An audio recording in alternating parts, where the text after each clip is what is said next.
Looks like it's a connection here with someone. Yung iba puwedeng meron na kayong relasyon, yung iba naman puwedeng, kayo 'to 'no na, nagsisimula na rito 'no, ayan 'no, nagpapalitan kayo rito 'no ng cup. So, nagsisimula na kayong makilala yung isa't isa or mas nakikilala pa yung isa't isa 'no. But with this 'no, I think you're really destined to be together kung sino man 'to 'no. So, I'm seeing you coming together. Actually, yung iba magkasama na talaga kayo ngayon, no? So, this is a connection here with someone and let's find out, no? Yeah, it could be something here na parang nag-start pa lang, Page of Coins energy, no? Pero I like the ano, no? The vibe from this. So, parang let's see, no? Ano ba yung parang possible na problem dito or issue rito, no? And I hope makuha tayo ng clear answer for ya, guys. Okay, thank you so much for always being here with me, mga sweethearts. I really do appreciate each and every one of you. Kaya naman, sana ngayon,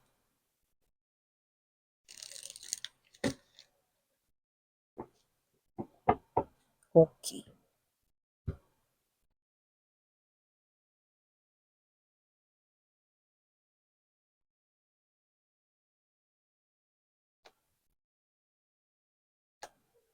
Oh,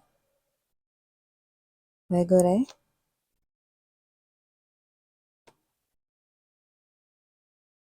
Okay. It looks like there's something here na parang hindi ka komportable. Okay. Pero parang ginagawa mo at patuloy mo pa ring ginagawa or ibinibigay itong bagay na to or patuloy kang nagbibigay dito sa sitwasyon na ito. Six of Coins energy, heart or center of the reading yan. So, okay. Okay. Bottom of the deck, we have the Seven of Cups energy, Six of Wands, and the Four of Swords energy. So, hi and hello there collective, my name is Yan. Welcome dito sa ating channel, new subscribers, at sa ating mga returning tambayers. Thank you sa inyong walang sawang pagtambay, of course. And yun nga mga babes, no? Yeah, palaspas ngayon mga babes, no? Palm Sunday, no? Nabubulol. So, kung makakapagsimba kayo, go ahead, no? Huwag nyo kalimutan magdala ng water and also, no, panangga sa, sa init ng araw, no? And syempre sa ibang lugar nag-uulan din. Kaya naman always bring your yongpa or payong. So yun yung mga babes, no? And also ano man yung relihiyon ninyo, we do respect it, no? Dito sa ating mga channels. Yes, you heard it right, no? Mga channels kasi meron pa tayong isa pang channel at ang link po niyan ay inilagay ko sa description box ng reading na to. Kaya kung interesado ka, babe, pwede mong i-check yung channel na yan. Okay, i-click lamang yan at mapupunta ka na doon sa ating Dalnim. Yun yung name ng channel, no? Dalnim means Goddess of the Moon in Korean. Okay, so doon yung nag-upload din po tayo ng collective readings every day. So yan mga babes, no? And also, wala pa tayong gender dito sa babae, lalaki, LGBT. Lahat po welcome. Pwede rin pong i-switch yung mga roles dahil possible talaga magkapalit-palit. Why? Kasi isa itong general reading and at the end of the day, everybody, meron kayong free will, like malaya kayong gamitin ito anytime, anywhere kung gusto nyo i-claim yung mga mensahe at gawing guidance or not. So yun nga mga babes na timeless din po ito. So pwedeng nangyari na to sa iba. Sa iba nangyayari na ngayon sa present moment at sa iba naman ay mangyayari pa lamang. Kaya naman, just take only what resonates, no? Pero dito, there's new love, no? But there's a very strong energy rin of emperor, no? So parang this new love right here is someone na parang hindi naman nagiging demanding, pero parang siya yung alam mo yung batas militar, no? Parang siya mga babes, no? Yung parang nagmamando, I'm getting that word right here, no? So kung sino man tong energy na to, no? Parang alam mo yung dictatorship, no? So, parang nagdidikta siya sa'yo rito, no, ng siguro gagawin mo, yung siguro kailangan mo ritong ibigay or gawin, no? Parang energy ng pagsunod sa kanya ritong kagustuhan. At kung sino man tong energy na to with the Ace of Cups energy, definitely this is someone here related sa inyo when it comes to love. Others, pwedeng ka in relationship mo na itong tao na ito. Just take how this resonates, no? Sabi ko nga sa inyo, this is something here that's uncomfortable to you with the Nine of Wands energy, no? You feel tired in this type of situation here, no? This is you. Ayaw mo naman talaga itong gawin. Seven of Wands energy and the Moon card, you keep quiet, no? Kasi ayaw mo magkaroon kayo rito ng away. Ayaw mo magkaroon kayo rito ng misunderstanding. Ayaw mong i-open ito sa kanya that you feel uncomfortable. Ayaw mo ito, mga babes, no? So, this is you, okay? You make it look like na parang okay lang sa'yo, but deep inside, no, it's not okay. Yan. So, yun yung nakikita ko rito. So, with this Six of Coins energy, patuloy mo itong ginagawa, patuloy mo itong ibinibigay, patuloy mo ito, mga babes, no, na parang nandoon kasi energy na ipinagpapatuloy mo ito kahit na parang hindi mo ito talaga gustong gawin or parang labag talaga ito sa yung loob, no? Pero hindi mo magawa-gawang i-open up kasi nga baka kayo ay, yeah, you're hearing that song. You told me that you love me if I'd ever change. Welcome me, yan, no? So, kung sino man tong mga energies na to, no, it looks like yeah, with that particular lyric, no, mukhang, yeah, you told me that you love me if I never change, you know? So, parang binabago ka niya rito, no, sa kung sino ka, no, or parang paano ka gumalaw, kumilos, no? Parang i-welcome ka niya rito sa kanyang life or parang mas mamahalin ka niya more if gagawin mo tong mga bagay na to or ikikilos mo itong mga bagay na to na gusto niyang gawin mo, no? So, may ganun ditong klase ng energy na parang ano to, you feel like na parang you are someone right here na parang minamandohan, no? You are like a puppet or you are like a robot right here, no? Parang ganun yung energy, no? But, you know, your person is not someone here who is really insensitive talaga, no? Kasi, mga babes, hindi naman ninyo mamahalin yung tao na yan kung wala kayong magandang bagay na nagustuhan. Tsaka dito lumalabas din kasi no, that this person here is may pagmamahal din talaga siya sa'yo. Yun yung nakita ko rito, no? So, yung iba kasi, pwede kasing with the Ace of Cups din, this is something here na parang nagsisimula pa lang, fresh connection pa lang, so parang nandun pa kayo sa point that you are still, you know, getting to know each other more, no? So, parang ganong klase ng energy. Pero yung iba, okay, this is your person na, no? Talagang kayo ay meron na talagang relasyon or connection nitong tao na to, no? But, yeah, pinapakita rito na hindi naman bad person ang iyong person. Yun ang nakikita natin dito, no? Mamaya sabihin ko sa inyo iba ko pang nakikita.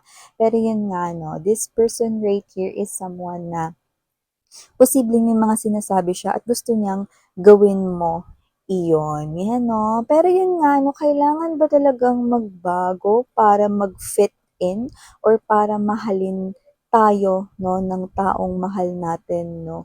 Yeah, kasi yun yung lyrics na ganun eh, no? I think it's something here na parang nasa thoughts ng iba sa inyo, no? Well, the answer is, if there is something wrong, no, sa inyo, like there's this bad habits, no, like there's these things na pwedeng maipahamak kayo, then I think yun yung pwedeng baguhin, no, for the betterment of your relationship and also for your own safety or protection, no? Let's see, 'di ba? This person right here, ang gusto niya palang baguhin sa rito is possible na meron kang bisyo or vices na let's say ganito. Possible na ikaw ito na hindi mo chine-check yung car mo or hindi mo chine-check yung makina ng car mo or ng motorcycle mo no bago ka umalis or pumasok sa work or bago ka gumamit ng iyong sasakyan, no? So, this person right here wants you to check your makina, no? All the time, especially before you use it, no? So, kung titingnan mo, it's more likely for your protection here, no? What else? Maybe this person right here, na ikaw nakasanayan mo magsuot ng dress, no, na pwedeng may ikli, no, or pwedeng nakasanayan mo na magsuot ng, kunwari, ganito, sleeveless, spaghetti, ganyan, eh, lalo ngayon summer, mainit, 'di ba? So, alam mo, mga babes, no, para sa akin, wala namang masama kung magsusuot ng ganyan, no? Yung mga shorts, no, na yung mga mini skirts, yung mga spaghetti, no? So, kasi alam mo mga babes, no, hindi ka naman talaga as in babastusin dahil lang suot mo yan, no? Lalo na kung yung mga tao sa paligid mo, no, is hindi naman bastos, 'di ba?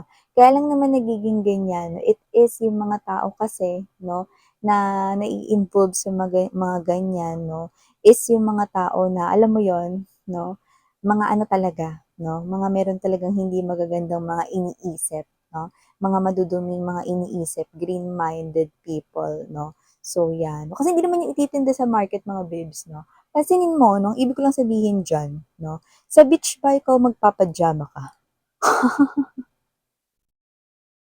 'Di ba, magsa-sunbathing ka ba ng nakapajama ka, mga babes, 'no? 'Di ba sa beach, okay lang, 'di ba, kapag naka-bathing suit ka, 'di ba? Para pantay din yung tan mo, 'di ba, or pantay yung pagsalo ng sunlight ng araw, 'di ba? So, may gano'ng klase ng energy, 'no? So, depende talaga yon, 'no, sa mga tao na makakita. But still, your person, if that's the case, gusto niya, 'no, na magpalit kayo ng kasuotan, lalo na 'no, may mga taong gano'n, 'no? May mga tao na parang nakakaisip ng mga bagay na hindi maganda, nag-i-imagine 'no, ng mga parang mga something na hindi katanggap-tanggap sa mind 'no, 'yan. So, this person right here wants to protect you, that's why puwedeng gusto niya rin ditong baguhin ang iyong clothes, 'yan 'no, na iyong sinusuot 'no, or maybe this person right here 'no is someone na gusto niya 'no, kung kayo ito 'no na nagme-makeup rito ng heavy makeup 'no, so this person could possibly be someone here na puwedeng sinabihan kayo or sasabihan kayo na bawasan mo yung makeup mo, makapal yun for him or her 'no, or whatever 'no. So nakikita ko rito 'no na itong person na 'to is puwedeng, concerned siya sa'yo rito 'no, kasi puwedeng kapag kasi heavy yung makeup 'no, it might cause yung, pimples 'no, breakouts 'no, yung mga ganyan. So, diyan nagsisimula yung mga blemishes and all. So, possible na gano'n 'no, or puwede rin naman that this person right here just wants to see you in a natural makeup look because you are beautiful naman na kahit na less lang or wala kang makeup, 'di ba? So, yung mga gano'n, mga babes 'no. So, you feel like it's not comfortable for you, lalo na yung iba nagsisimula pa lang kayo with this Ace of Cups energy 'no. Ayaw lang niya ritong mapasama kayo or yung kayo naman dito kunwari may mga boys or LGBTQs, oh, of course, kunyari kayo naman ito 'no, nakasanayan niyo na uminom with friends 'no, at sabihin natin 3 to 4 times a week kayo umiinom 'no. So, this person right here 'no, puwedeng gusto niya bawasan niyo 'yun 'no. Hindi dahil sa pinapakialaman niya kayo, but this person here is concerned, okay, sa inyo ritong health 'no, sa inyo ritong body, 'di ba? Lalo na ang sobrang pag-inom ng alak ay hindi makabubuti, lalo na kung meron kayong mga high blood or mga illnesses 'no, na konektado doon 'no. So, ang sobra ay laging masama. So, examples lang yung mga binigay ko sa inyo 'no. So, dito your person is not really a bad person, okay? Alam mo, kapagka yung person is someone here na binabago ka, 'no, bilang ikaw, pati yung ugali mo na alam mong wala namang dapat baguhin pero binabago rin niya, yun yung hindi maganda. But your person is not a bad person right here. Actually, okay, pinapakita pa nga dito 'no, na maayos ito, okay? Yang hindi komportable kang bagay na yan 'no, pag-usapan niyo lang daw with this Ace of Swords energy, communication ito 'no. Mag-heart to heart talk lang kayo lalo na kung bago pa lang kayong dalawa sa loob ng relationship or tumatagal-tagal na kayong dalawa sa loob ng relationship 'no. So, dito na nagkakaroon ng ganito, parang feeling mo pinagbabawalan ka 'no or vice versa, just take how this resonates 'no. But this is more likely ma malalambot yung iyo ritong heart 'no, kasi mas malalaman mo rito, ay ito pala yung intensyon niya kaya pala pinagbabawalan niya akong gano'n. Kasi nga ang person or ang isang human being, ang isang tao, kapag may bagay na nakasanayan na, napakahirap nun na alisin 'no. Eh, bakit niya ako pinagbabawalan, eh, gusto ko mag-spaghetti tsaka summer ngayon init-init, anong gusto niya mag-long sleeve ba? 'Di ba, yung mga gano'n 'no? Nakasanayan mo kasi magsuot ng sleeveless 'di ba, kahit nung wala pa siya sa buhay mo. So parang you feel like na parang pinagbabawalan ka niya ganito, ganyan 'no?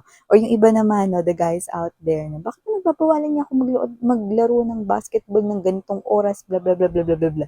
'No? Pero hindi mo alam or hindi niya alam 'no, kaya pala pinagbabawalan ganito, ganyan 'no? Kasi possible na last time pala meron palang nangyaring incident 'no, ng gano'n din na oras 'no. So, someone here just wants to protect you 'no. So, they love you, may pagmamahal dito. Yun nga lang, hindi kayo nagkakaintindihan kasi walang nag-o-open up 'no. Puwede niyong pagpalit-palitin yung mga roles mga babes. Na ikaw kung hindi ka komportable, you can open up that to your person and your person if hindi siya komportable, you can talk yung topic na yan or issue kasi nakikita ko dito, oh, maayos pa 'to, mag-usap lang kayo, 'yan oh. I-open mo para mas maging open kayo sa isa't isa, i-open mo sa kanya na hindi ka komportable sa ganitong bagay and then maririnig mo rin sa kanya yung truth ba't niya yun ginagawa 'no. So, it's more likely for your safety and for your protection 'no. So, para naiintindihan mo rin bakit ganito, ganyan 'no. Or alam niya rito mga babes 'no na kunwari kayo ay may high blood 'no, ta's pinagbabawalan niya kayo na huwag kayong kumain nung crisping-crispy na ano 'no, chicken skin. Kahit tinatawag kayo nung balat ng manok na kainin mo ko, 'yan oh. Dito sa spicy na maraming sahog na suka, 'yan, 'di ba ang sarap, 'di ba? Pero 'di ba? Huwag pinagbabawalan kumain kasi nga it's for your health 'no? So gano'n 'yun 'no, may reason at yung mga reason na 'yun 'no, mapapasabi ka talaga sa sarili mo ng, "Oh, 'yun pala 'yun, sorry babe." 'Yan 'no. So whatever the case may be, it's all about here love. So, okay, hindi ko nakikita that your person is a bad person right here. Ayan, no, confusion will be definitely maglalaho dito. There's definitely victory dito sa inyong pag-uusap, no? At parehong mahihil itong connection na to, no, magagawa ng paraan. Kasi alam niyo na kung ano yung rason. Alam mo kasi, no, sa umpisa talaga, no, lalo na pagbago ang relationship or papunta pa lang kayo dun sa tumatagal na yung relationship niyo, nandiyan yung struggle, eh. Okay? Nandiyan yung struggle kasi meron kayong mga makikita at makikilala sa isa't isa na parang, sometimes you don't like it or you feel like there's something wrong with it, 'no? But when you start talking about it and when you start fixing it, 'no, that's, okay, partnership, that's collaboration now, 'no? And I'm seeing that with the Four of Coins energy, you want to keep your person, no, in your life. And your person right here, no, wants to keep you in his or her life. Actually, this person right here, parang meron siyang tinalikuran dito para sa'yo. And I think hindi mo yun alam. Pero isa yung malaking desisyon para sa kanya. Yan o, taray, may tinalikuran siya rito. Yung iba siguro tinalikuran yung family niya rito just to be with you, pero hindi mo yun alam, no? Or, pinagtatanggol ka niya sa kanyang mga kaibigan, no? Or kanya ritong mga katrabaho 'no, mga gano'ng klase ng energy pero hindi mo alam. There's something here na hindi mo alam na, ginawa ng person mo. Meron siya ritong tinalikuran para sa'yo. Yan oh, see? So yan mga visit yung mga messages right here for you guys. Thank you so much again. I'm your Yana on me. Sarang hiya, love in light.